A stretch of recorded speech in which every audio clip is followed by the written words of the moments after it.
everybody. Welcome to the Earthborne Games podcast. I'm your host, Anders Carlson. We're missing Andrew Fisher today, sadly.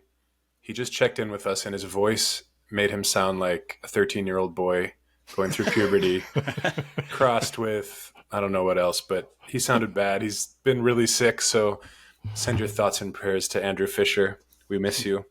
But we do have Andrew Navarro here. Hello, Hi, Andrew. Anders. Hello. How's your day been going? Oh, it's been a day today so far. Let me tell you.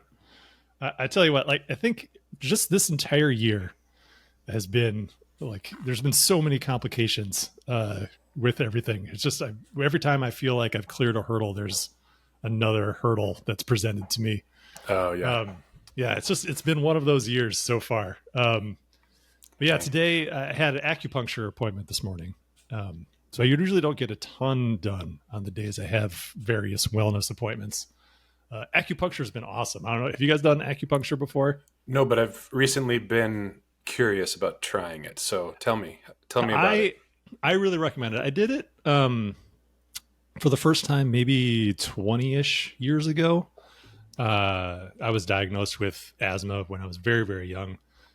So I was trying, and I'm always looking for new ways of tackling it because Western medicine isn't really interested in getting rid of your asthma. They're more interested in selling you medication for the rest of your life. Mm-hmm. So, having been on those medications for 40 plus years, pretty sick of it.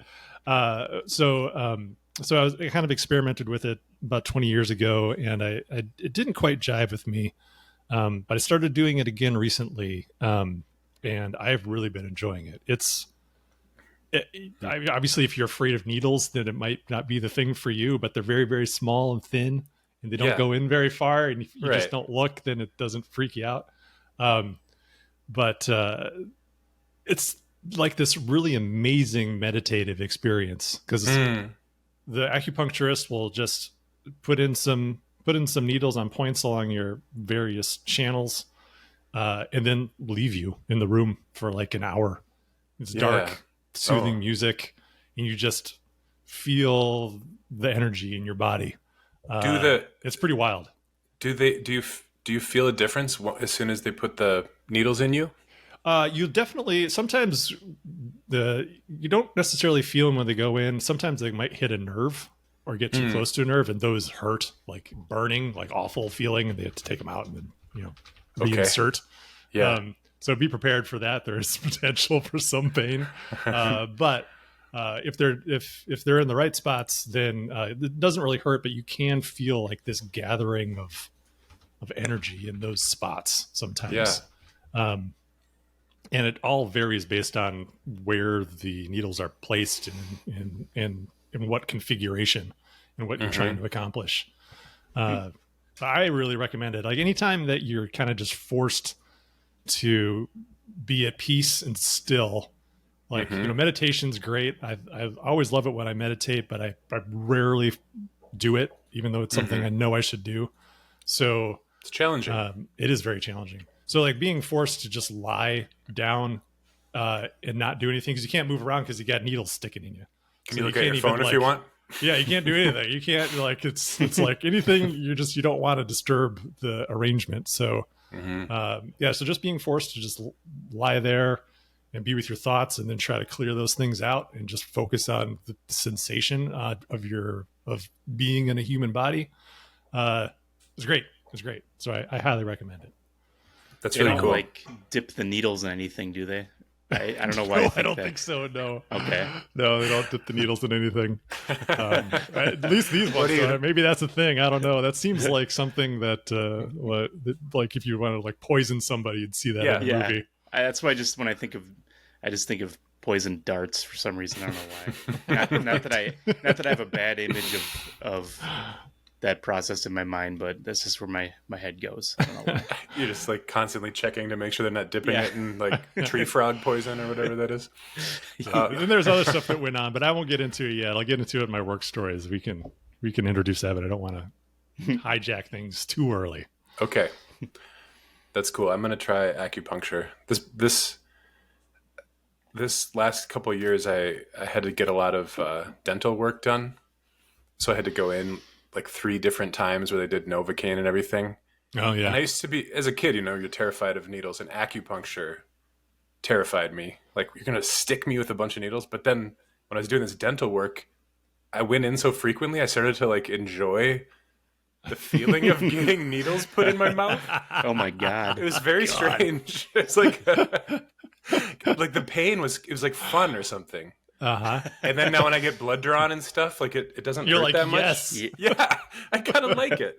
So like maybe acupuncture will be fun for me. Yeah, well, they don't go as deep with the needles as they do when they're injecting you with something, right? It's very, Right. it's very shallow. It's more so that I'm not at all afraid of them anymore. Yeah, yeah. So yeah, cool. How about you, Evan? What are your feelings about needles? I don't like getting needles jabbed into my mouth because I've had dental work done where that has been the case. But other than that, I don't know. I'm not really afraid of them. My dentist Although- is very pro nitrous oxide. Oh yeah. So they give you nitrous oxide like right from the start if you want it. So maybe It's that's like- why I liked it. just weirdly offers it like right. Yeah. She was like, this is the only dental office in the area that has nitrous in every room, like in the walls. Like they're in every room there's If they would offer that to a regular annual checkup, I would they be do. getting checkups every year. Willow 'Cause- Lake Dental in White Bear Lake. Or no, I'm talking about just like in general, like getting a physical or Yeah. something. Oh, just kidding. Like I just Like a- want to get gassed or knocked out because I hate that sort of stuff. just going in for a routine doctor checkup. visit. I just want to be knocked out. Hey, can you check out my knee? Can I get some of those drugs Yeah. for this? I feel you. I don't like the experience either. Have you seen the bedtime stories skit where they Tim and Eric bedtime stories. Tim and Eric Adult bedtime Swim show. stories. I'm trying to look up the actor's name because I forget. He does this ad for a like a watch, a fancy watch, but they tell him that he doesn't have to be awake for it all at all, and they just Oh yeah. they show up at his home when he's asleep and they drug him and bring him to a studio and like pose him with the watch, and then they Photoshop in eyeballs so it looks like he's awake, but they were too low on his face or something, and it looked really goofy. It kind of ruined his career. A classic Tim and Yeah. Eric bit. Yeah. Well, good to have you guys on the show. Thanks for joining me on the show, as if you're not always on the show.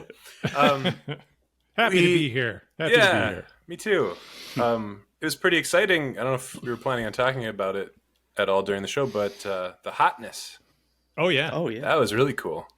Yeah, I was gonna mention that in the at the top of here of this segment. Oh yeah. Okay. Begin. So, yeah, next that's cool. segment. Well, we can talk about it right now. You brought it up. I think so. Yeah, we did reach #1 on the Hotness.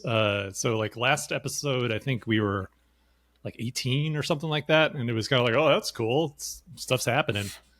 And then we just kept climbing, going into that weekend, and then we had a couple days last week. It's like a Sunday to Monday. We were at #1, which is pretty. Yeah. Pretty wild. Yeah, pretty cool. So it's really great. People in there talking, leaving good reviews. Does that basically reflect on how many reviews are coming in and how much interaction is happening? Honestly, I don't know how it works. I Okay. really don't know. Because we were then, because I usually don't go to Board Game Geek. Like that website, it's just not good for me. Like if I spend too much time there. If you're looking at your own work, Yeah. Yeah. Like reading forums and stuff. Like, I'm really grateful to Corey for going in there, wading in and posting stuff. And then if there's ever anything that's some kind of meaningful conversation where we need to weigh in an official capacity, then I can do that through him as opposed to having to go in there myself, which, I get so much anxiety, get so worked up about it. It's just not good for me, and it's not I good hear for my ya. productivity. Like it'll just ruin a day for me. Yeah. Or it can. And I've had that experience with Board Game Geek my entire career. Like there'd be times where I'd when I was managing art director, where we'd release a new product or we'd announce something, and then I'd just reflexively go to like, and really all that would be available about the game would be like, here's the cover. So then it's just people talking about the cover artwork, which, you know, I directed most of that stuff during my tenure as managing art director. So I'd always go to look to see what people are saying. Mm-hmm. Why, I don't know, but I did. And well, then, you know, you get feedback is good. Sure, but that's not the place to go for feedback. Your peers are good at giving you feedback. Your coworkers mm-hmm. Can be good at giving you feedback. Like the general public, not the best source for constructive criticism. But there's a chance. There's a chance. Get like some good praise from a stranger, and that's kind of cool, right? Well, the thing is, that's the lure, is that you have the intoxication of the praise. Yeah. But then at the same time, like, you know, so I'd read like 9 positive comments, like, oh, this is cool, and then one person's like, oh, I hate it. Yeah. And then that one comment just sticks. Yeah, it sticks more. It's a terrible. And it seems that usually those people that have the negative reviews, I was looking at it, oftentimes it seems like they were expecting a totally different kind of game, or it's just not their type of game, and they could have just said nothing, you know? Yeah. I had to go in there and, you know, I wanted it to be something totally different. Yes. Well, or they didn't get it, or they haven't barely played it, you know? Like, that's the classic. That's the classic game grump. Like there's expectations, or, you know, something that's not fulfilling something for them. I mean, obviously, I've talked about it before. Our game's not going to be a game for everyone. There isn't a game that's a game for everyone, right? There's someone who likes it. There's someone who's not going to like it. It's just the way it is. Twister. Not everyone likes Twister. So anyway, so the only downside is now I've been like drawn to Board Game Geek now to see how we're doing, and you know, we've dropped down the hotness a bit, which is what I fully expected, you know, because we're Gen Con happened and there was a bunch of announcements out of there. But yeah, I don't really know how the hotness works, because we were supplanted by this game called Nucleum, which I never heard of before. But I like clicked into it to see like what the activity was, and I couldn't find anything. Like it didn't seem like much was happening. So I was like, how did this get to be number one? And then it made me think, does it really matter that we're number one if it doesn't take much to get there? Like, so it's hard to say how that thing works. Secret ads. Idea. Maybe it's an ad. Yeah, I don't know. That would be pretty corrupt. I don't think I true. Hope they wouldn't do that. Maybe just an editorial team. Yeah. But it was really cool to be at number one. Obviously, being on the hotness at all, that in the top 10 or whatever, is pretty phenomenal. We were in there during the Kickstarter as well, and it's just free marketing. You know, like that's the best part about it. Is you just go to Board Game Geek, and then, you know, there we are, just hanging out on the side. Didn't have to pay for that. Yeah. So that's nice. So yeah, we had a really, really good boost in visibility. A lot of people signed up to be notified when the game is available. A bunch of people added it to their wish list on Board Game Geek. It was really cool, and we're climbing the rankings on you know, the game rankings, and in the customizable category in particular, I think we're in the top 90 now of all time. Wow. Which is pretty cool. You know, there's actually not a ton of games on that list. There's a lot of individual products for the same game. So yeah, it's pretty cool. And looking at that list, I feel confident that our game can hang with the games on that list, or is better than a lot of them. So I feel like hopefully, you know, once the game gets out in more completely is in people's hands, that will continue to rise in those ranks. But then there's part of me just is like, I should not care about what's happening on Board Game Geek.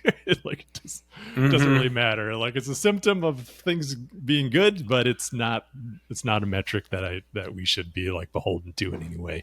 Free press or free advertising, and I felt proud, and I had barely anything to do with the game. You know?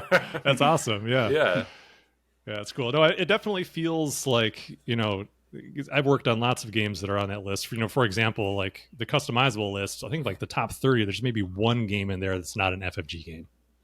And I've worked on pretty much all of them, if not all of them. Hell but yeah, I don't dominating. Yeah, definitely don't have the same level of attachment to those rankings. Like the fact that Arkham Horror is number one in that category, Arkham Horror the card game, doesn't fill me with the same amount of pride as Earthborne Rangers going. Oh up there, no, so, yeah, makes sense. yeah. Well, what else is going on? You're With fulfilling me? people's dreams. Yeah.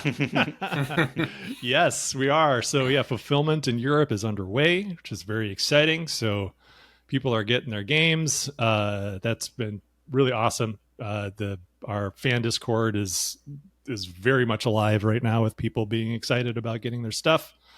So that's really cool. I think we're still on target for September for US and UK. I think our games are going to arrive in the UK prior to September, but Spiral Galaxy, with whom we are doing fulfillment, is not going to be able to squeeze us in until sometime in September. So I think hopefully UK and US fulfillment will happen almost at the same time. But we haven't gotten any more specific than September at this point. As far as I know, our container for the US still needs to get on a boat. We have it booked, but it's not. I haven't heard that it's booked on a boat yet. That's the next thing we're waiting on.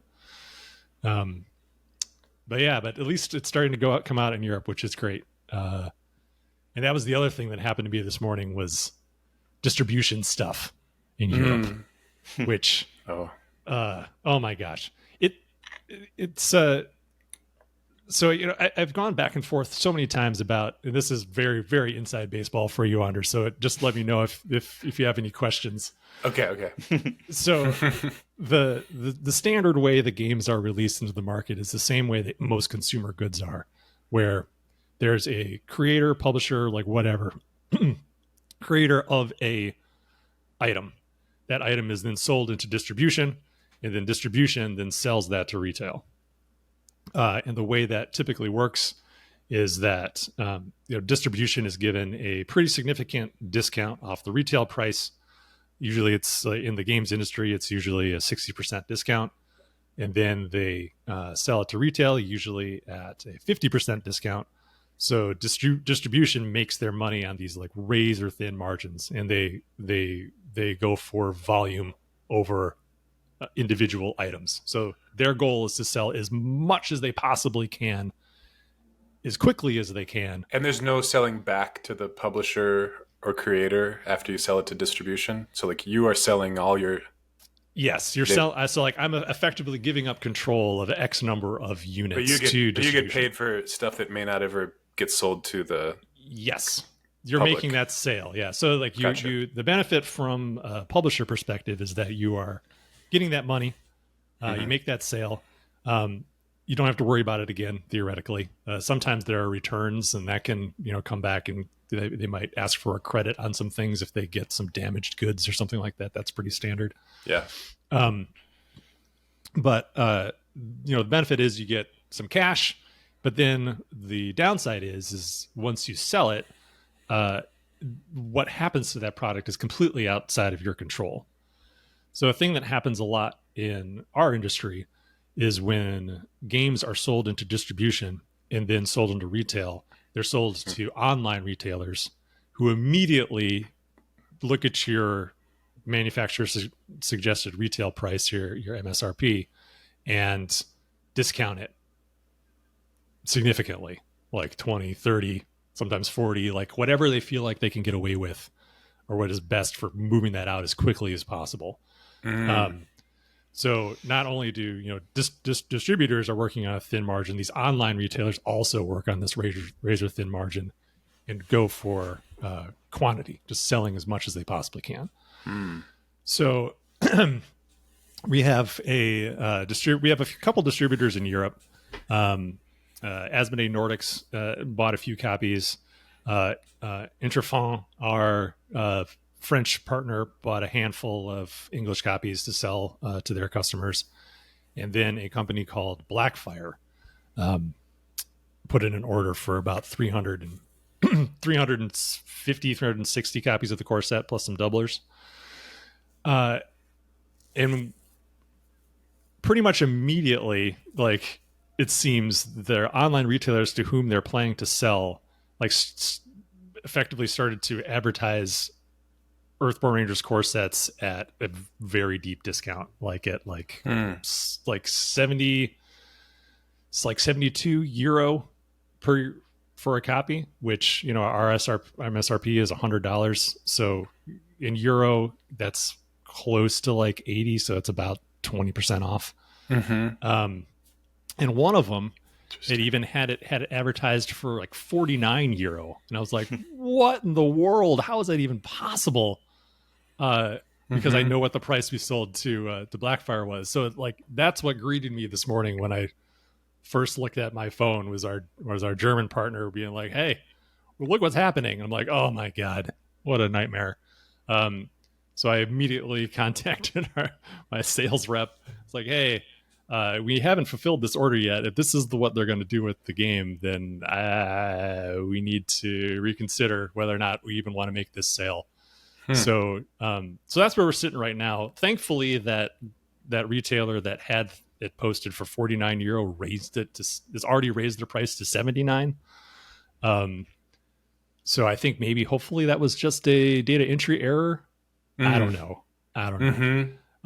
But so we're trying to work with them to get those prices up. In the U.S., we have something that publishers use called a minimum advertised price that can help regulate how things are sold online or in stores. But in Europe, I guess that's illegal. So you can't actually tell them what they have to sell the game for. All you can do is ask nicely. So what kind of problems does that create for you? So the problems it creates for over here, and then well, the problems it creates for us is, well, it creates problems for our foreign language partners, who are selling direct. So in Germany, for example, Frosted is selling the game only direct on their website, and they're selling it for the proper price, which I think it's either 99 euro or 90 euro, whatever. Anything above 90, I'm happy with for sure. Again, because of the conversion rate, that works out. So what it does is if someone in the German market sees that Earthborne's being sold for a lot less than what Frosted is selling at, then it just looks like Frosted's trying to gouge people on price. Because like, well, look, it's this price over here. Like, why can't, like, you're the publisher, why can't you sell it for less? Should be cheaper from you. Yeah. But I know those costs, and no, it should not. Like, right. It is 100% fair and accurate for them to sell it at that price. And the amount of effort and energy and work we put into this product is worth the money. Like, you are going to get an amazing experience out of this game, and it's going to be worth every penny. Yeah. And I feel like this is one of the things that drives me crazy about our industry, and one of the things that I've wanted to change, or I want to change, and why I've been so conflicted about selling into distribution. Like, for one, it's nice, like I said, to have some money. That's nice. But on the flip side, I think it just really, it totally devalues the product, and it puts publishers in a situation where you're not incentivized to actually put time and effort into a product. If you know that you're going to sell it at this, like, there's going to be this race to the bottom with online retailers where they're trying to undercut and like go low as possible, then that just means my incentive to spend our money on making a really, really good thing goes out the window. I think that's part of the problem with just consumer goods in general, but it definitely affects games. And I think that's why most games that are in the market are just kind of like throwaway cash grabs. They're like, we'll just make a little bit of money on this thing. We'll just forget about it and move on. While that might make good business sense, if you participate in this three-tiered system ecology, that may make sense for you, and you can just churn through products and just sell stuff and just keep selling and selling and selling. But the pace of that's crazy, and the quality is not going to be there in most cases. So it doesn't really fit with what we're trying to do, where we're going to continue to invest time and effort and energy into this thing that we create to make it as good as it can possibly be, not only when you buy it, but for years to come. that's just not something that I think most people care to do or would be even equipped to do, especially if sales go the way that they do in distribution to retail. So it just reinforced everything that I hate about the system that we have and how much I do not want to be a part of it. So when the game is available in the US, I've been working on how we're going to do that, and it's not going to be available in retail, at least not right away. Something will have to change pretty significantly for that to happen. But we will be doing something special that I think treats the game well, will treat our customers well, and really reflect the quality of the experience that you get with the game and just our ethos in general. So that is my rant on the 3-tiered system in this industry. It's a nightmare. Well, it's very interesting. Stop. It's very interesting. Yeah, it sounds awful. Are you able to just sell directly to like the retailer, the store, or is that too hard? You can. Do you have like a dream of having it in like some maybe like of your favorite game stores around town or in the world? Not necessarily. Like I'd be happy to sell some to the Source or to my friends at Dreamers Vault or even Tower Games. The guys in town. Happy to sell it to them. I think that'd be nice. Yeah. Being able to sell into brick and mortar stores, I think, is really good. But right. Not all brick and mortar stores are created equal. Because there's some like the one that my son goes to, which is a great store for collectible card games, but would not be the right fit for Earthborne Rangers. The store's just not set up for it. But there are stores that I think would be good for it.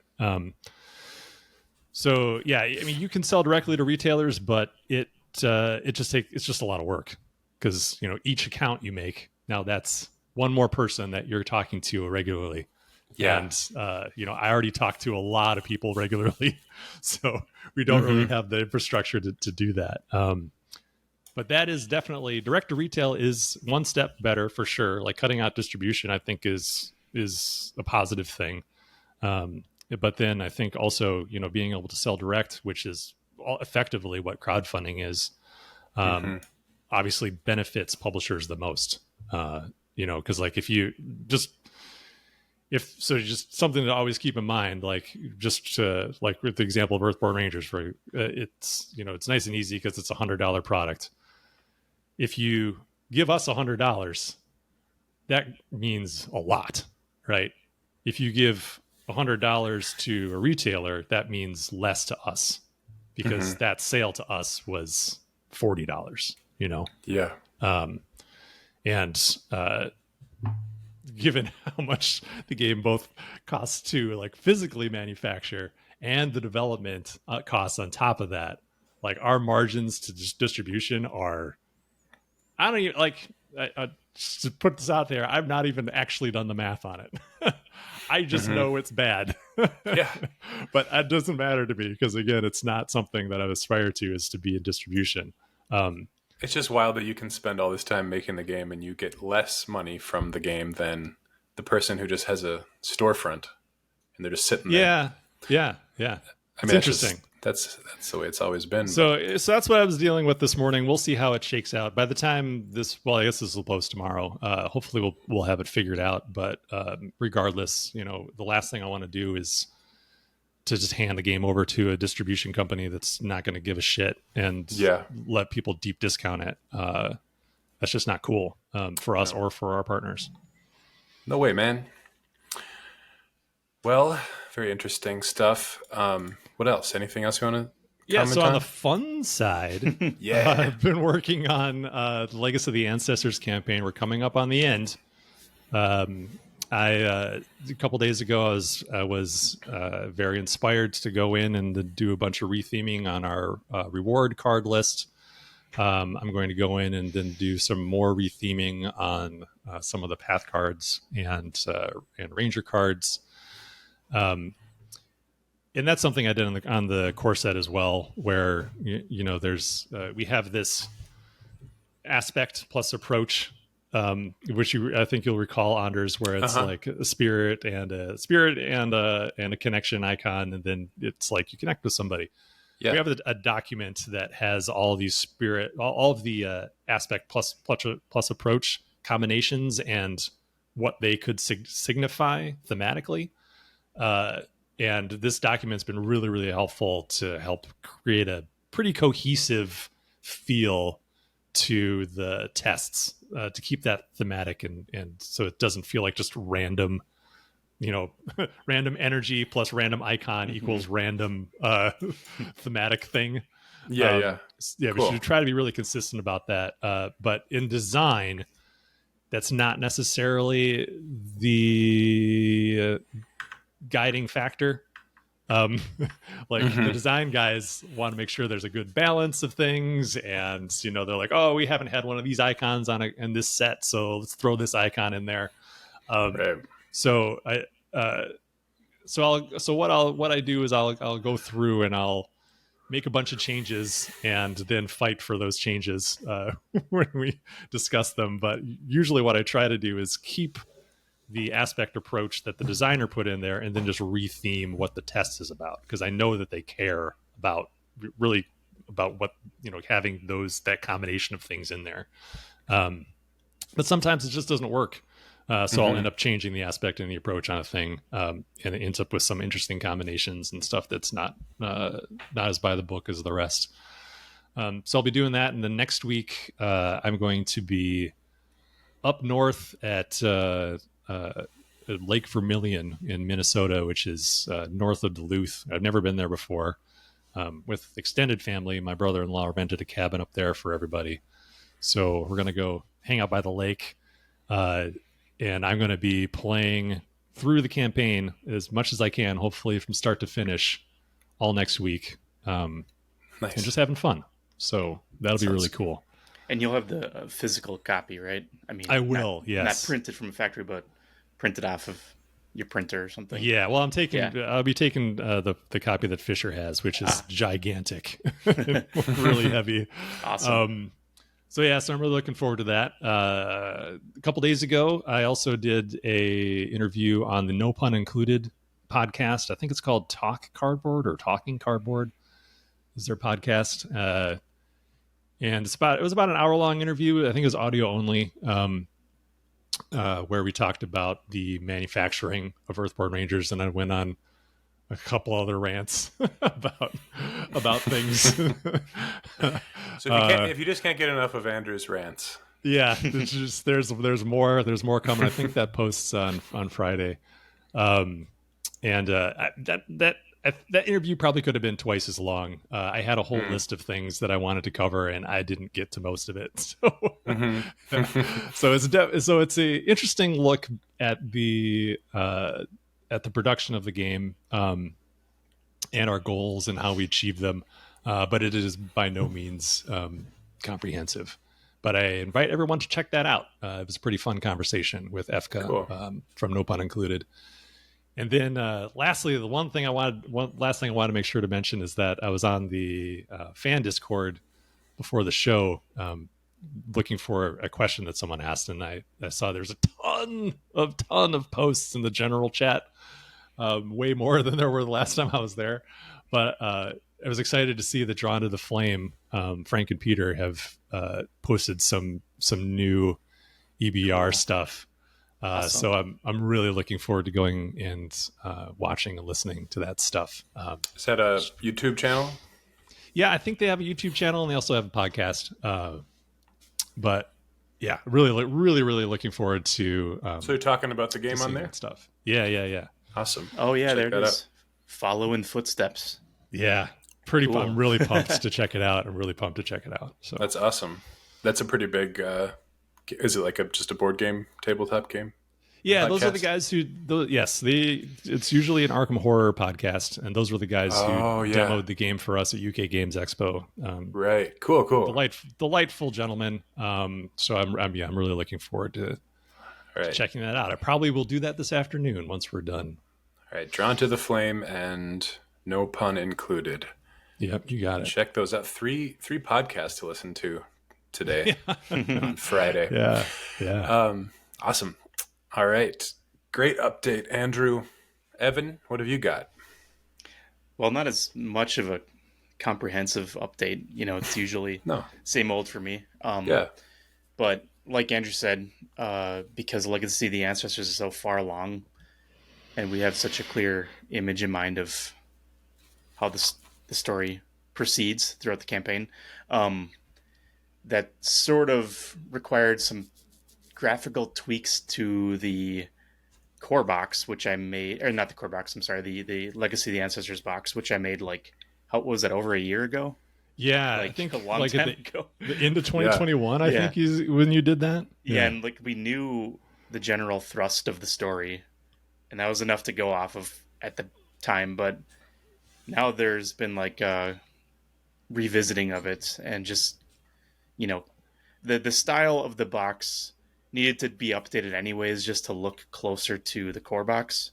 But then just the little thematic hints and stuff in the box just needed a little bit of updating. But that's sort of I kind of wanted to take things farther, and then we realized that was the wrong idea, the wrong direction. So I think we're getting close. I don't know, Andrew, I haven't heard back from you yet on the latest iteration of it. Oh God, I'm so in my head about this composition. Like, I just want to stop.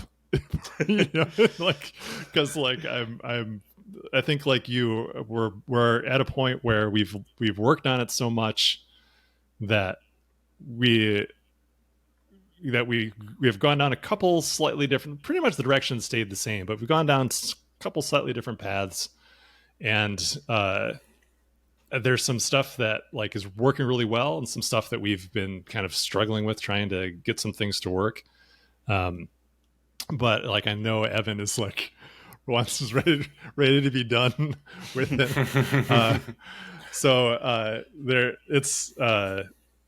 So yeah, like he was saying, it's not that the story has changed. It's just the outline we had for the story, which is ultimately unchanged, was too big for the one expansion. So the story's kind of stretched out now across this and then the next expansion, instead of it all being jam packed into one. Overall, I think we're both pretty happy with it. It was just there's just some little special something that's still missing, and I think trying to land on that, I'm hoping that just letting it sit for a little while, it'll make itself apparent to us, Yeah. But I know that in some ways I'm overthinking it a little bit. Well, I know from all the stuff, personal art and art for this game that I've created, sometimes when you look at something too long, it just kind of loses all meaning. Right. For a brief, you get some sort of weird blindness. I remember working on logos at FFG and just looking at a logo so long that I have to check dictionary.com to make sure I'm spelling it right, because it doesn't look like the word I want it to anymore. Yeah. Not because I'm going crazy and adjusting the letter forms too much. It's just something, your brain just shifts at a certain point. It's just I don't know I can't look at this objectively anymore. So yeah. Just got to ruminate on it, I guess. And while that's happening, I'm excited to eventually, I'm slowly doing it, is getting back into creating art rather than art directing. So we've been having these weekly visual design meetings, and Joe, who I think everyone who knows who Joe is, he creates a lot of the concept art. He's been really ramping that up, and we've been seeing his ideas come to life more, and it's really helping me get inspired to jump into this art creation again.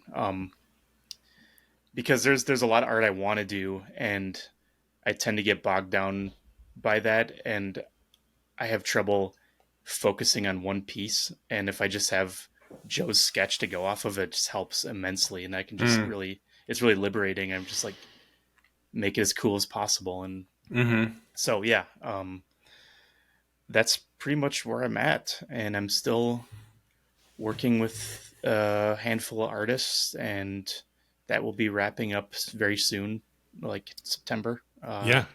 Well, I think I And don't know if we shared it last time or if it was true last time, but I think now we can safely say the last round of contracts has gone out. yeah, So we're coming down to it. yep. So that's exciting. It's I honestly like the developing the core set was such a blur. I'm not sure. I don't remember where we're at compares with where we were this time last year. But this time last year felt very busy. This time last year we were wrapping up the core game. Yeah. So we're kind of in the same position. Yeah, so. it's almost the same. It's pretty much the same. Yeah, so it's wild. Well, thank you for your service, Evan. Thank you. Yes, absolutely.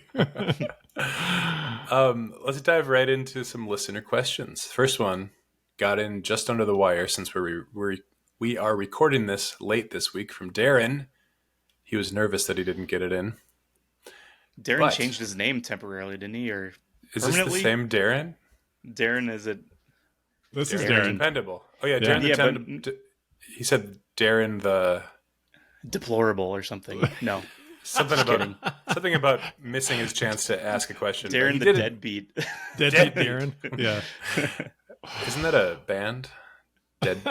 Is it? I don't know. Operation Ivy.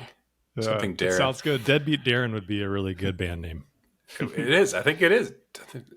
Everyone, don't look it up.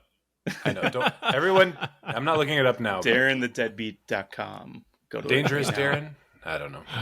Anyway, Darren says, "What location on the Valley map is closest to the floating tower, and will we ever go there?" Well, yes, we will go there eventually. Can you create some context for this? I don't quite get what this is. Okay, about. Yeah, the floating tower is a place high in the mountains where the Shapers train. So the floating tower was discovered shortly after the people came to the valley, and a particular person, Elder Cress is his name. He led a few people up into the mountains to find out what was up with this tower, and then a few years later, they came back, and he's like, "Hey, check out what we can do!" And that was the birth of the Shapers.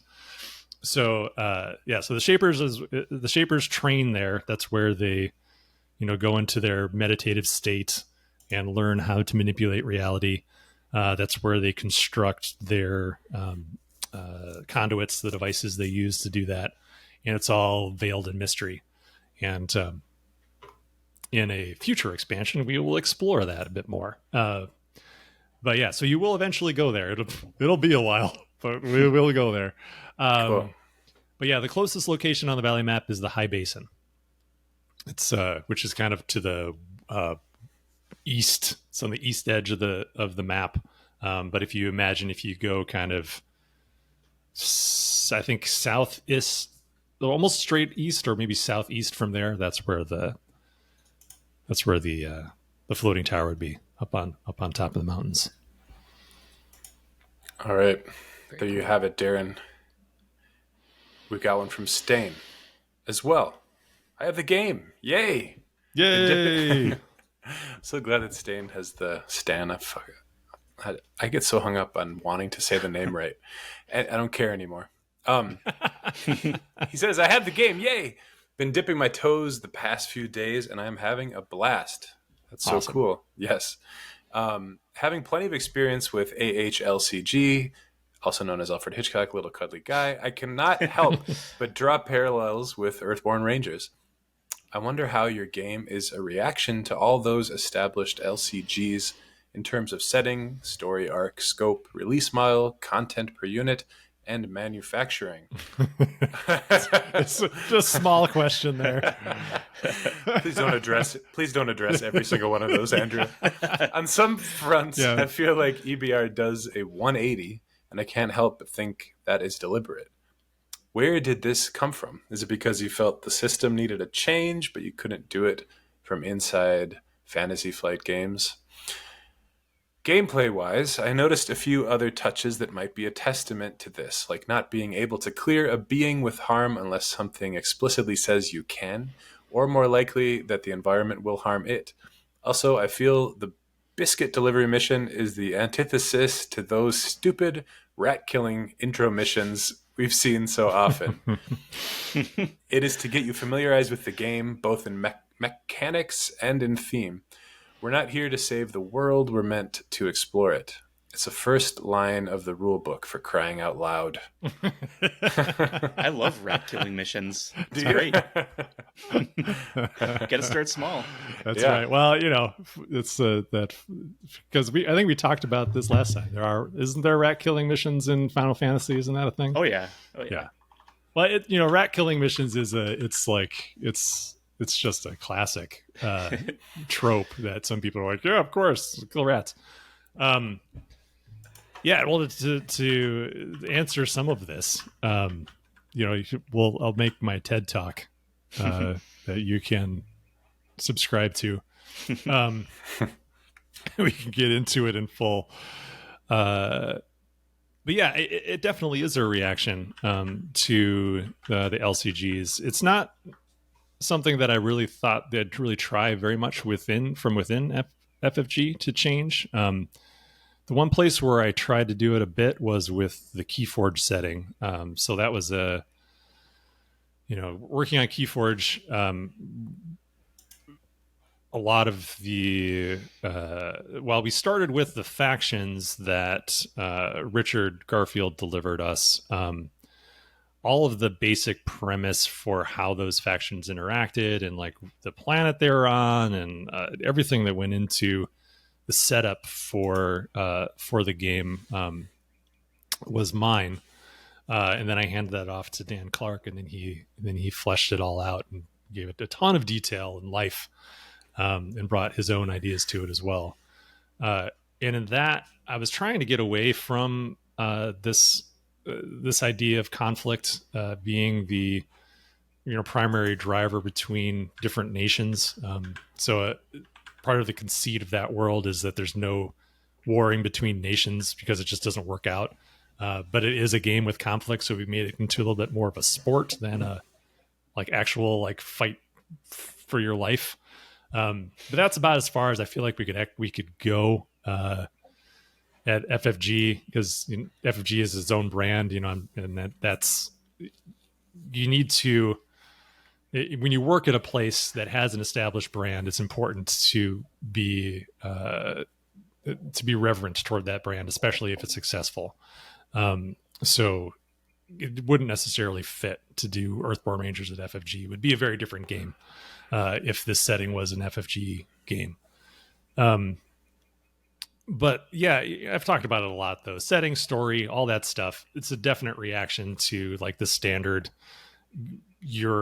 Life is in jeopardy right away, and the world's about to collapse, and you need to go and save the world.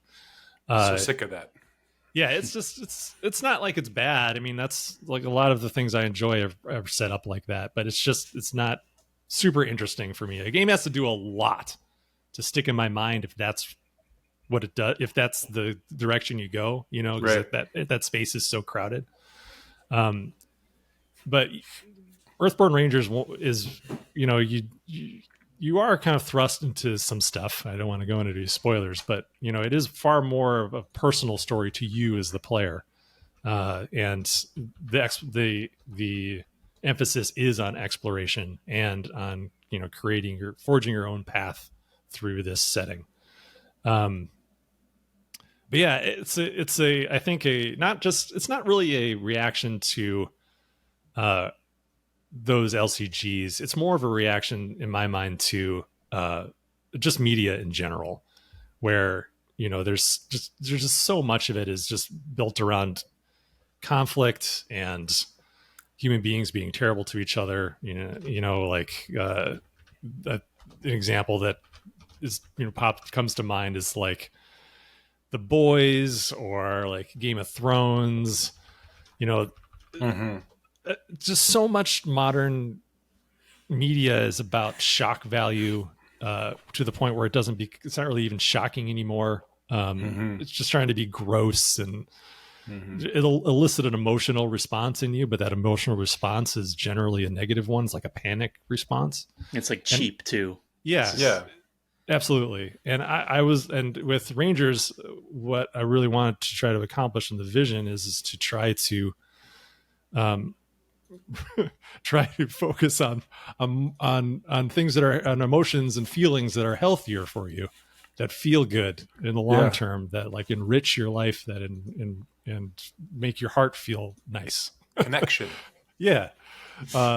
So that was the goal. It's not like we're saying like, Arkham Horror bad. It's just, let's just try to do something that's a little bit different. 'Cause I think board games and games in general tend to follow film and TV shows and, streaming shows now. Like everyone watches those and is like, oh, let's try to do that, but in game form. Yeah. And I'm just tired of that. I don't want to take my cues from that because I don't think it's leading to anywhere interesting. I feel you. Yeah. Amazing. Side note, I have a confession. I thought that Arkham Horror was a Batman game till like 3 months ago. Oh, man. That's Arkham Asylum. But anytime up until like 3 months ago, you would talk about it, I'd be like, oh, that Batman game that they did. Because, FFG does a lot of licensed stuff. I was like, oh, everybody loves it. It's probably connected to Batman. Yeah, we never had the DC license. We never did anything with Batman, unfortunately. I have a side note as well. Wayne O'Connor just messaged me saying he got his notification that his copy of the game is inbound. Heck yeah. That's Nice. cool. That's awesome. Yeah, Big He's artist on the excited. game. Mm-hmm. Yep. That's cool. So that means that people in Ireland going to get their stuff? I guess so, yeah. That's great. Yep. Man, that's badass. All right, next question's from Virgin to Admin. Will there be organized play of a sort? I know it's cooperative, but like a weekly or monthly league where you complete challenges, short outside campaign challenges to try each month, perhaps. Like complete this mission while no ranger has any artisan or shaper cards in their deck, or travel across 3 different terrains while taking no wounds, for example. Yeah, well, I think we'll have lots of fun things for ongoing enjoyment of the game. Little challenges like this, because we have our achievements, which we've talked about before. So we'll have a curated list of challenges that we think would be fun for you to try to accomplish. But as far as like anything like organized play wise, it's tough because organized play tends to require retailer participation, and see my rants from half an hour ago. We're not in retail stores, so it's really up to the community to do stuff. And frankly, I always felt that the best organized play, quote unquote, organized play type activities that have ever been done in our industry have come from the communities who play the game themselves, not from the companies who are publishing the game. Like, right. It's our job to make the game as good as we can, but once it's out there, it's up to the people who play it to enjoy that in whatever way they want. And if I'm hopeful that, if Virgin Admin wants to be like, hey, I did this thing. If they completed X missions while no ranger has any artisan or shaper cards in their deck, he just says, hey, I did this. You should try it. Here's an idea. If we're still doing the podcast, Virgin Admin will send us the challenge every week, and we'll send it out to the people. Oh, that's cool. Yeah, that'd be cool. And the game really sets up for that. So I'm hopeful that that'll just be something that people do. But I do realize that that people also like prompts. So we'll be doing some stuff for sure once the game is out to encourage you to try new and interesting challenges. One of my favorites has always been just to see how many locations I can visit in a single day. I think that's really fun. Just to see how far I can go. Yeah, it's really cool. Yeah. Or like it's usually like, oh, I'm going to try to get from here to like from Lone Tree to Tumble Down in a day. That's a pretty tough challenge. It's kind of what you do when you're exploring naturally in the Yeah. world. You're like, it's all about just, I want to go there. That's it. Yeah. Yeah. Yeah. I think that someone in the community ought to make like a nightmare mode of like biscuit delivery. That's somehow like maybe there's like 15 tokens on the card that you have to distribute. Oh, that's amazing. Yeah, I think that'd be great. Yeah, stuff like that is great. It's so good. And like nightmare. that's the type of thing that our game, unlike mini games, does support. Like you can effectively mod it without much difficulty, and it'll still function. So That's so that's cool. great. When we were at FFG and I was working on Champions, I kept telling the developers like, "Hey, wouldn't it be cool?" I did this so much; it was probably really annoying. I'd walk into the developers would be like, "Wouldn't it be cool if this, that, and the other thing?"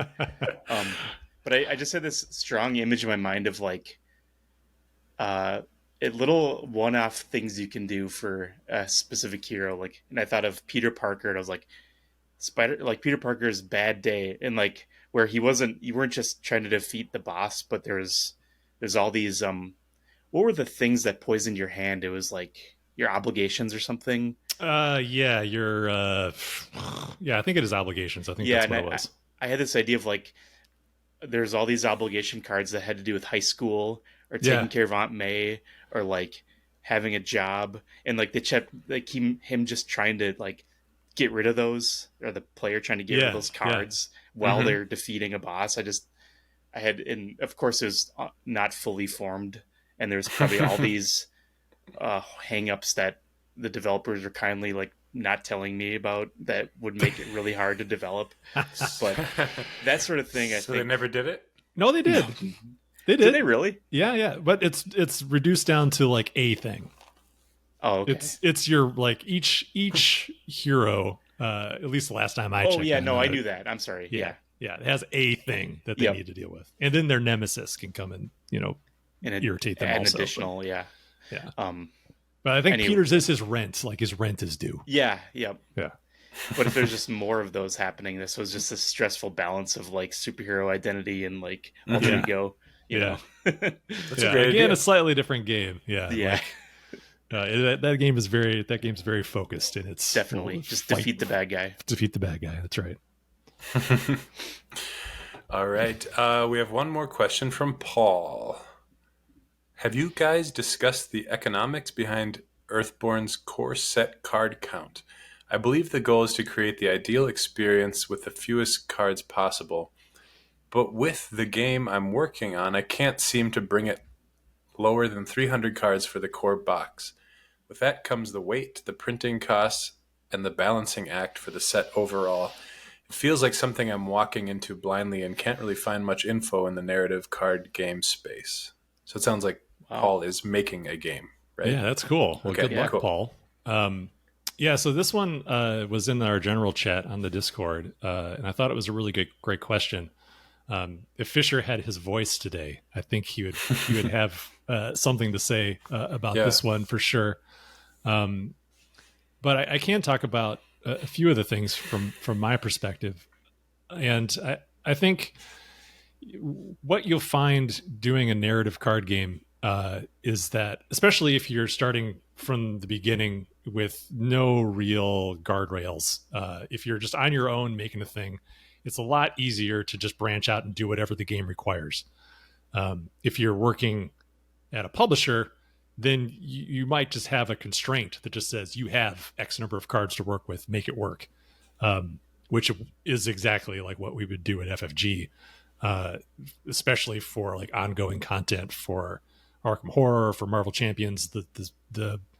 You're beholden to the size of your press form, which is the number of cards you can fit on the sheet of paper, and you have that, and you can't go over it, because the moment you go over it, then you're on a new press form, and that's just an additional cost. So when it comes to the economics, that's just really going to come down to like what you feel like you can afford. it's as far as the weight goes, that's pretty negligible, honestly. Anything that's over the weight of like an envelope and a few sheets of paper, when you ship it, it's going to be pretty much the same price. So like anything like short of 5 pounds, the Earthborne Rangers core set's 5 pounds. But if we were lower than that, the shipping wouldn't really get more expensive, and also it's the size of the box that also factors in. So if we were able to get if we sold our game at like the minimum size possible, where we didn't account for people sleeving their cards and storing it in there, we just said, hey, no, the box it just fits the cards and that's it. And then we trimmed down all the rule books and everything to fit. We could probably get it pretty small. It would still be about the same weight, but the shipping cost could potentially go down if we could get under a certain size of box. But as soon as you're putting stuff in a box and then putting it in a bigger box to ship, you're not really saving a whole bunch of money. If you're doing like freight, again, man, this is a super inside baseball episode. I apologize. Paul's going to appreciate it. Yeah. So if you're, I think the biggest thing, if you really want to like look at costs, like if something that you're planning on shipping with ocean freight, trying to maximize how much can fit inside a container or on a pallet is really what you need to be looking at. But when it comes to press forms, you're just going to have to work with your manufacturer. They'll have different size forms. The ones that we use are 100 cards.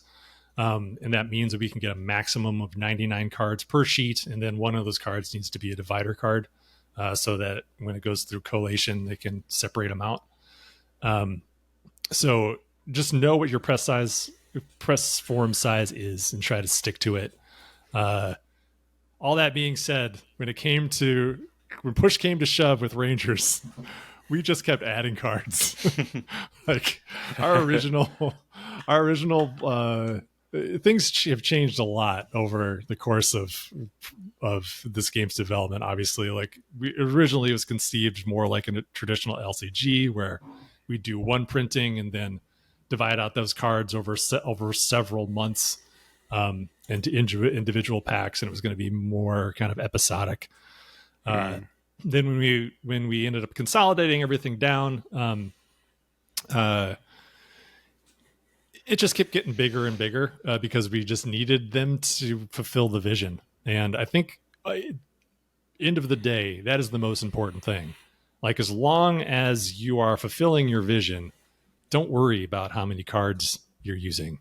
Like I think one of the early criticisms of our design when I was showing it to people, like 3 years ago, they were like, well, you should take the challenge deck and then put those numbers and values on the path cards so that people could just draw path cards and then do whatever, and they could do double duty.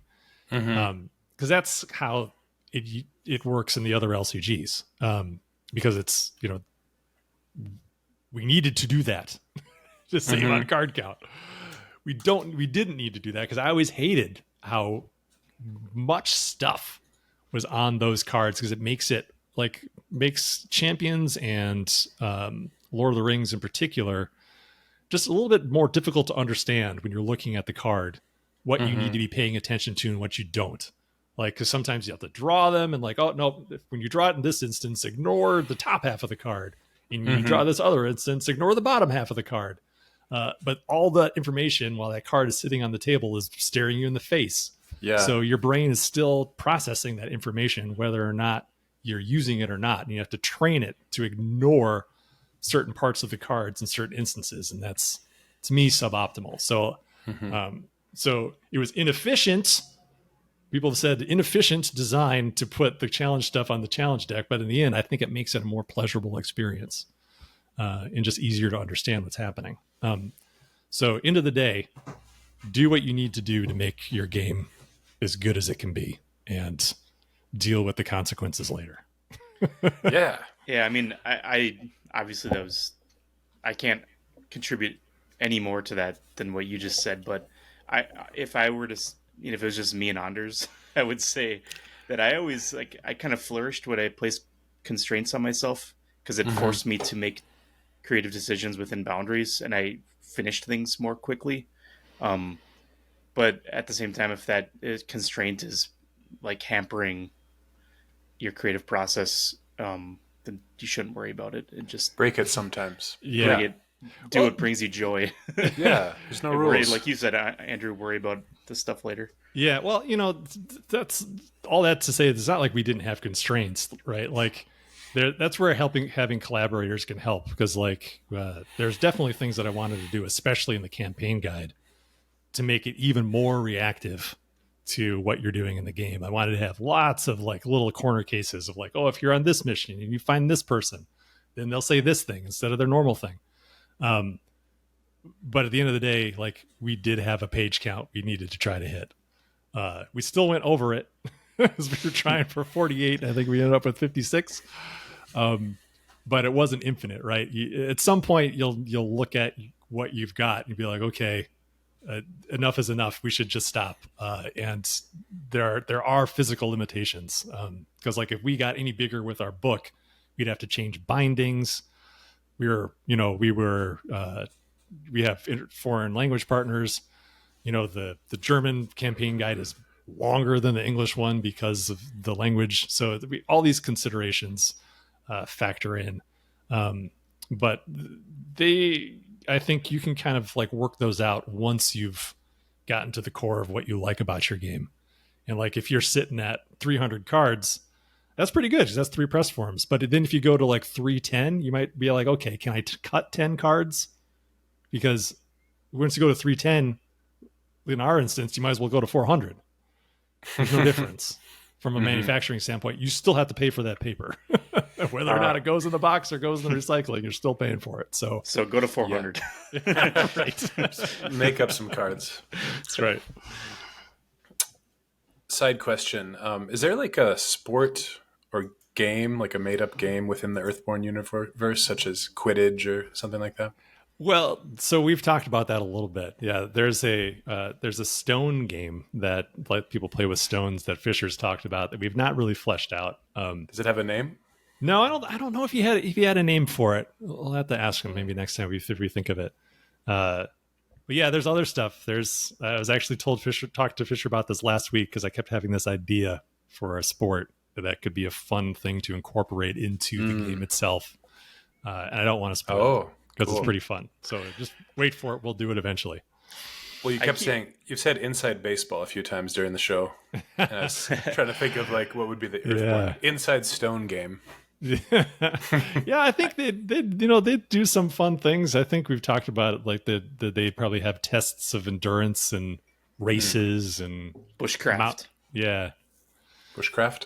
I don't know if you guys I'm sure are familiar with Dinotopia, the beautifully painted artwork in that book was so inspiring to me, and I loved the I think there was representatives of different parts of the island that would show up for this. They would ride raptors' backs and try to hook rings with poles or something. I can't remember. Okay, that's cool. But I remember each representative of their area or whatever had this cool outfit that was color coded and emblazoned with some symbol.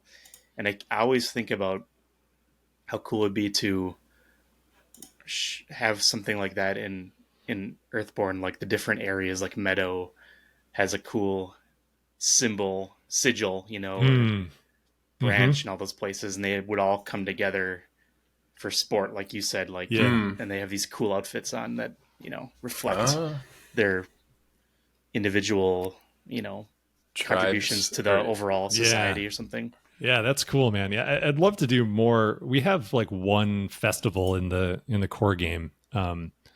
But we've talked a lot about it. I think it's in the World Book too. It talks a little bit about festivals and gatherings and stuff. But doing annual get-togethers where that type of thing would happen, it would be perfect. It'd be really, really, really cool to try to capture that in game form.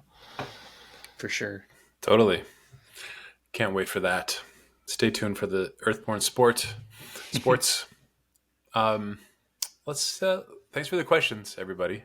Yes, thank you. Always great. Always great. That brings us into the next segment, our next and final segment, stuff we're into. Or Anders Indie Game Corner Yeah. is the subsection of this.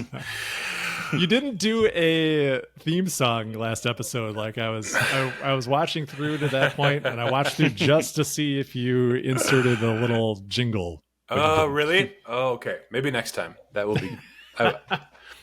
I would totally do that. I will Next time, do like that. this time? No, I don't think this time because I don't really have a new indie game to share. But next time I have a new one that I'd like to introduce to people, I will make a song. Okay? Nice. It could be like a little 8-bit thing. Yeah, for sure. Yeah. Because it's video games. This week, these last couple of weeks, I finally played Inscription. And What'd you think? I loved the first part of it. Yes. I haven't finished it. I love so this is maybe spoilers if people still haven't played it and are trying to keep it secret. Just fast forward a little bit. It's broken into 3 sections, I believe, right? Mm-hmm. Like 3 acts, and it's kind of out of nowhere. I think people know that by now. I knew that going into it. I loved when it changed. Like, that was cool. But then once I started playing that next portion, I don't have to say what it is, it just lost so much steam. Yeah. I was like, I don't want to kind of start over, and they give you so many cards right off the bat so easily. You're just uncovering like packs of cards and packs of cards and packs of cards. And I'm like, oh God, now I gotta. So you the first chunk, you're playing this roguelike, and you get cards kind of come in at a good pace, and you learn them, and it's just paced out really well, and cool little mysterious stuff is being shown to you throughout this, and it felt great, and everything was so cool, and I love the style. I love this like Southern Gothic kind of weirdness. But then it suddenly changes into this like old 8-bit NES game. And that was cool. Like, I loved how it connected to the first bit, but the gameplay I lost so much steam. What do you think, Andrew? I felt kind of the same way. Like the reveal, like the mechanics of the first part, the vibe, everything, so cool, so engaging.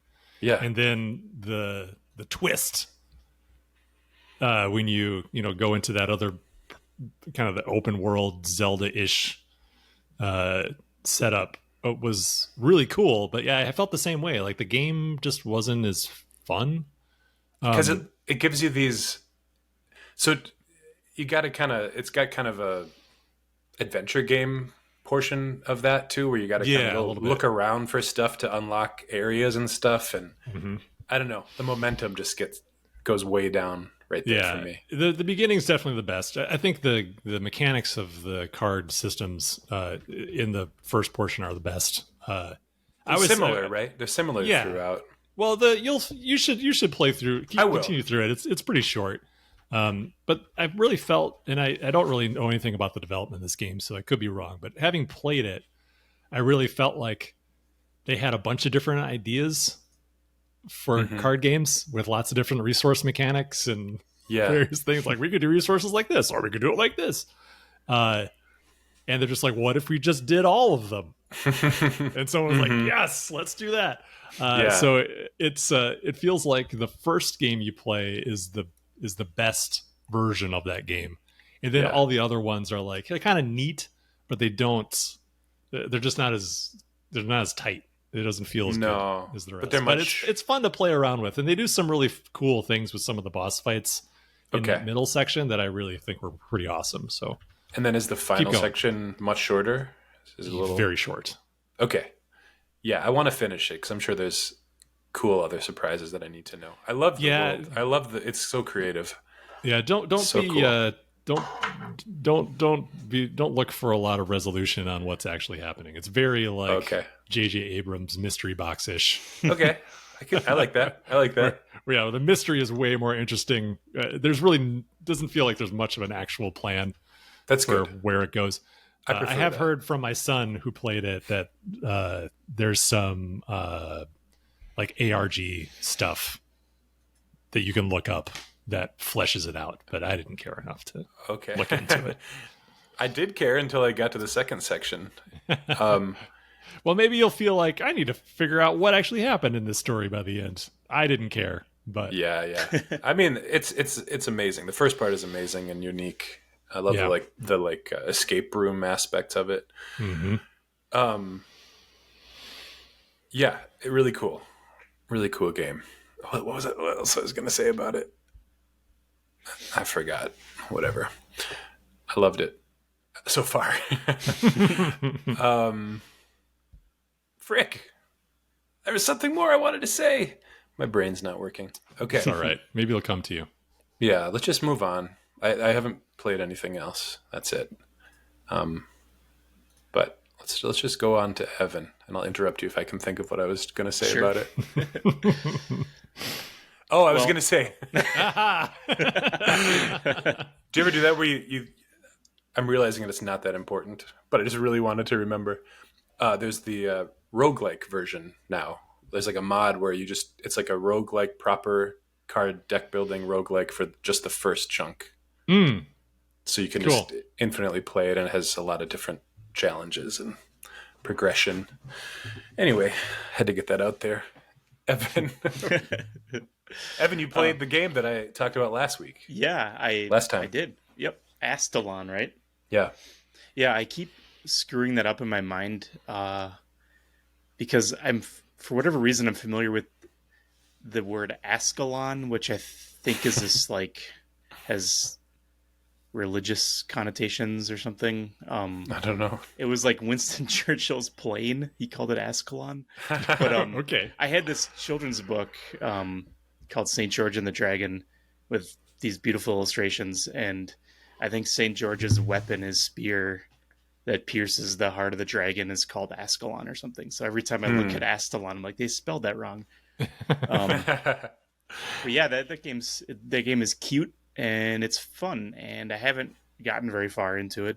Okay. I thought I was going to be really bothered by changing characters, but that's fun, and they each have their own enjoyable way of playing. I think I prefer the bow and arrow shooting Yeah, she seems good at first. lady that she can kind of wall jump a little bit. Yeah. The problem I have is I just want to use one of them throughout the whole game, and maybe just rely on the other two for situations, like they're just little helpers. But I get the sense that you're supposed to use all of them equally. Eventually, you can do that. That's what I did. Okay. Yeah. Man. So yeah, I can't really say much about it other than what I've told you because I'm not very far. I was like you. I've had it in my library for a couple years, and I just played a little bit, and then I went back to it like years later, and then I played it all day, every day for a couple weeks. Yeah, and I'm sure I'll get to that point eventually. But I have trouble beating games. I burn out. Like Final Fantasy 16, I'm maybe a little over halfway through, and I just stopped playing. It's just hard. I don't know if it's because I got too much going on, or if I've been lying to myself and I don't like video games as much as I used to, or something. I wonder that sometimes too. Yeah. Yeah. I was just talking about that earlier today. I feel like it's when I sit down to play video games lately, I'm just like, I don't know if I'm really into it. Yeah. But I've been I think last episode I was talking about how my life is so structured now because of just taking care of my daughter and taking care of the cats and doing all sorts of work and stuff like that. And I slowly I've been enjoying this structure, and an unexpected quality came out of it where I just don't have time for my phone anymore. Or Nice. like when I do have time for my phone, it's kind of boring. Like I'm really bored with it sounds so stupid because there's so many interesting things about the internet, but the pathways that I seek out on the internet are just not fun anymore. They're just kind of boring. Yeah. I've felt that same thing too recently. Yeah. Yeah. And so like I take my cats out on leashes for some reason because I'm a weirdo, and I usually just when I have them out in the yard, I'm just looking at my phone because I'm not like walking them.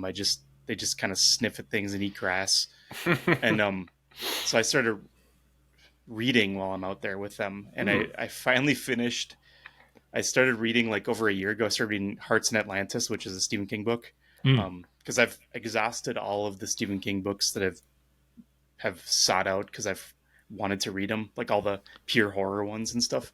Mm-hmm. And there's all these fringe ones or peripheral ones that I'm like, oh, Hearts in Atlantis, sure, I guess so. And I ended up finishing it in like a week. I had half of it left, and it was really cool. It was neat. It was structured in a way that I wasn't used to or wasn't expecting. It's structured almost like a collection of King's short stories where there's these, it's like there's 4 different stories that are told through different characters' perspectives and through like third person and first person. So like the first part is told third person through a boy in the 60s, and then the next part is first person through a totally different person, guy, as he's recounting his experiences with college in the late 60s. And all of this has to do with the lead up to Vietnam and the repercussions of Vietnam afterwards, and how it affected all these characters and how these characters are all related to each other.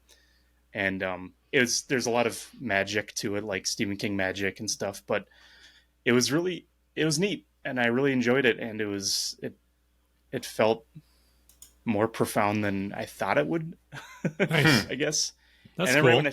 right when I finished that, I just went right into Corey had recommended A Canticle for Leibowitz Nice. a long time ago, and I bought it a long time ago, and I'm just getting into it now, and it seems like it laid the groundwork for I don't know, Fallout, I guess, the game, maybe. Yeah. It's also like credited as a inspiration for 40K. Oh, okay. Yeah, I but maybe can totally Fallout get too. that, Yeah. especially with like the cover. There's like this a lot of symmetry, and there's a lot of religion and embellishment.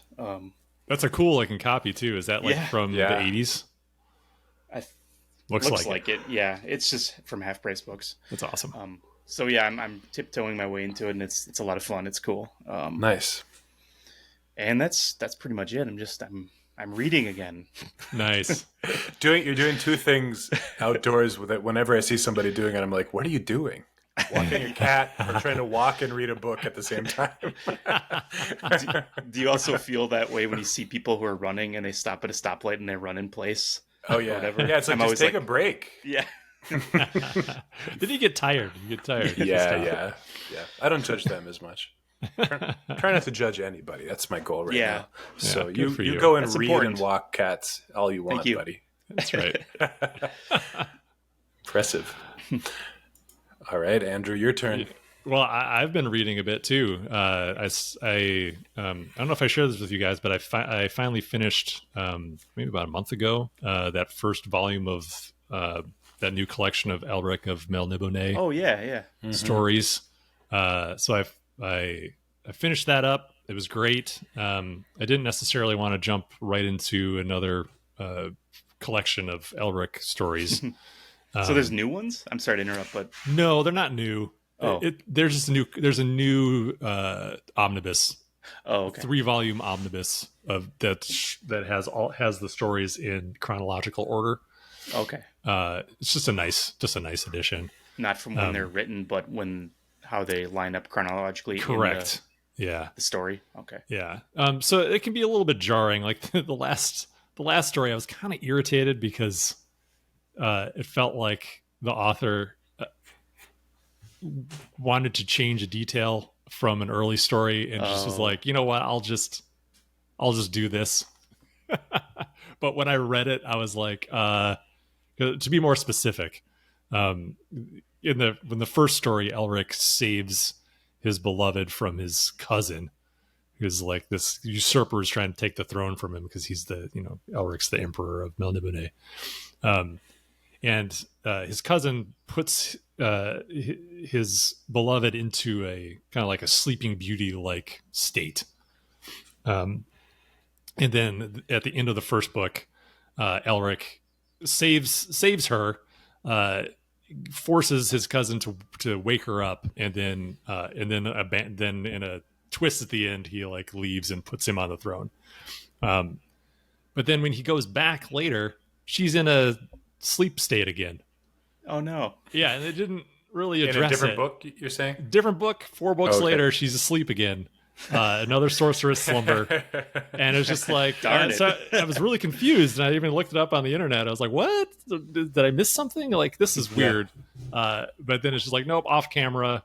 He just did it. He just put her in put the sleep spell on her again. I'm like, well, that's dumb. Yeah. So I'm hopeful that it's just like a weird, because there's so much like weird dreamlike stuff. I'm hoping that maybe it's like a delusion or something.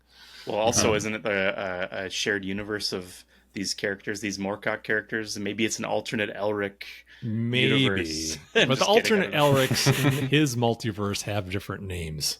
Oh, okay. So- Yeah, they're all the Eternal Champion. The Eternal right? Champion, yeah. Yeah. But anyways, that was cool. And so I didn't jump born into more Elric. Instead, I picked up Dune Messiah. So the new Dune movie's coming out. Maybe. We'll Maybe? see. Well, we'll see. I mean, if the strikes continue, who knows? They might postpone it. Oh, really? Because they can't do press while they're striking. So Oh, I see. that might be Interesting. bad. I didn't know that. Yeah, but I don't know if you've been following the Writers Guild strike or the actor strike. It doesn't seem like anybody cares. They might just strike forever, and that would be fine. There's enough content to watch.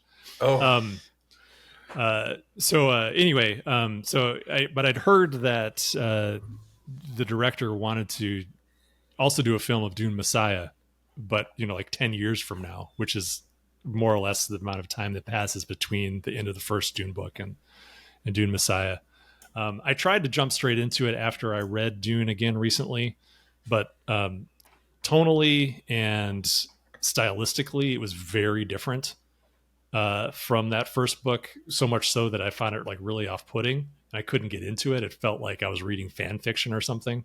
But now enough time has passed to where, that the narrative stylings aren't necessarily fresh in my mind. So I came at it more from a blank slate, and I've really been enjoying it. I think it's pretty cool. It's very different from the first Dune, and kind of like Elric, it was originally presented in a serialized format in magazines, which is really apparent when you're reading it.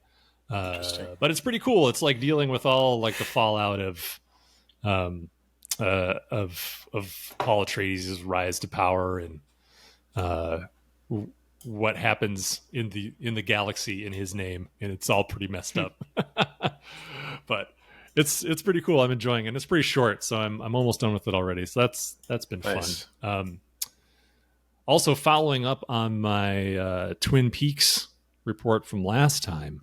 I did jump into Twin Peaks: The Return, and I watched all of that in like a couple days. oh, you did? Oh God, yeah, it was long. it was enthralling. Yeah. It was really long, but I couldn't stop. So I was just spending all my evenings, Nice. like when I first sat down to watch it, like I think it was like a Saturday afternoon, like around 5:30. Sat down, watched the first episode, and before I knew it, it was like midnight. It's wild, huh? So Yeah, good. it's great. It was, oh man, it was really, really good. It has just some incredibly memorable moments. Yeah. Speaking of shock value, I think it has a little bit too much kind of shock stuff happening. In the beginning, there's a lot of weird violence, right? Yeah, well, it's not that. There's Earlier one thing in episodes. particular that I saw that I wish I hadn't seen, and that I would, I had to just pause the show afterwards. I was like, oh God, I wish I hadn't Yeah. seen that. And if anyone's watched it, you probably know what I'm talking about. In the first episode? No, it's like midway through. Oh, I can't remember now. Give me a Yeah. hint. Well, Give me a- no. there- Nope. You're gonna have to go back and watch it. But I really liked it a lot. I thought it was great. It has a lot of amazing texture. It has, if you're a fan of the first series, it just calls back to so many things you didn't even necessarily know you wanted callbacks to, and it has just a lot of really great, satisfying moments with a lot of the side characters where their stories get wrapped up in really, really fun ways. And then, of course, the end is I really wanted a happy ending. of course, I did not get it, but it was still very thought provoking, and I enjoyed it quite a bit. That was great. Can't remember anything.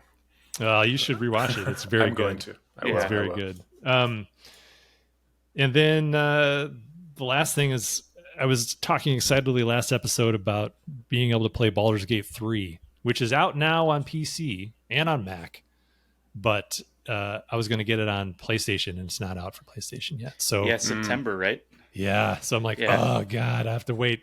I had a moment where I was like, oh my God, it's out for Mac. I can get it. But then I looked at the system specs and my computer cannot run it. So I have, I guess I'll admit to this. Not that this is bad or anything, but I got into the beta, the early access, whatever, and I was playing it. Yeah. Yeah. But the reason I feel guilty admitting this is because I might just purchase it again for PS5, because I would rather play it on a PlayStation 5 than on my computer, because I spent the morning freeing up hard drive space because I got a warning. I got a warning, and I was like, oh my God, and I had to back up a bunch of stuff. So I just, and I don't think my computer is totally up to spec to run it. It kind of ran all right. So yeah. I hopefully did me moving those folders around in Creative Cloud cause problems for you? I mean, there's a lot of other problems that I had to address too. I just had I had several 100 gigs of just things that I haven't thought of in a long time. I had old family videos that I wanted to back up that I finally did, and so yeah. Yeah. So I'm really looking forward to playing that game. The reviews, the early returns on it are really, really good. Yeah. So yeah, it sounds like Larian Studios did right by the Baldur's Gate name. So I can't wait to play that game. What kind of character are you gonna roll up? I don't know. I'll probably get into, when I finally get to play it, I think I'll probably jump in and just poke at it a bit to see what feels good, and then restart. But usually when I play, I usually run with a fighter-ish type, because usually the characters you meet in there fill in all the weird little roles. It also will depend on if I meet enough characters in the early stages to know who I want in my party. If there are people I can just exclude because I know that I am going to be filling that role with my character, that's what I'll do. That's the challenging thing, is sometimes there are characters in those games that you really like the character, but gameplay wise, they do nothing for you. Yeah, I know. Yeah. So trying to find that balance is always fun. But yeah, that game sounds great. It sounds like there's so many different ways the narrative can go, so many different options for dialogue. It just sounds phenomenal. Are you guys going to turn off the karmic dice roll? Have you heard about this? Yeah, I don't think I'd turn it off, just because actual random dice rolls in games never feels good.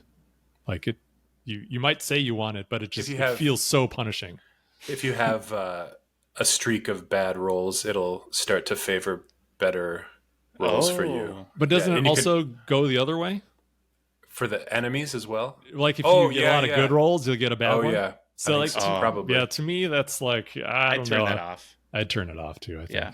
Oh, so you just I would just accept whatever rolls I get, because I don't want to have to think, was I really lucky, or is it the computer just adjusting? Making me lucky. Yeah. Exactly. Well, or you can just play on easy, Yeah. Yeah. And then you'll be fine. That's a game I'll never ever touch. Way too big for me. I'm gonna stop kidding myself and not even try. I like small games. And thanks for joining us, everybody. It's been nice talking with you, and we'll see you in a couple weeks. Bye-bye. Bye. Oh, wait. Yeah. Something more? Well, I was just going to say, we've been forgetting the last few times. Not that people need reminding, but I think it'd be worth reminding people that they can reach us at info@earthbornegames.com with your questions.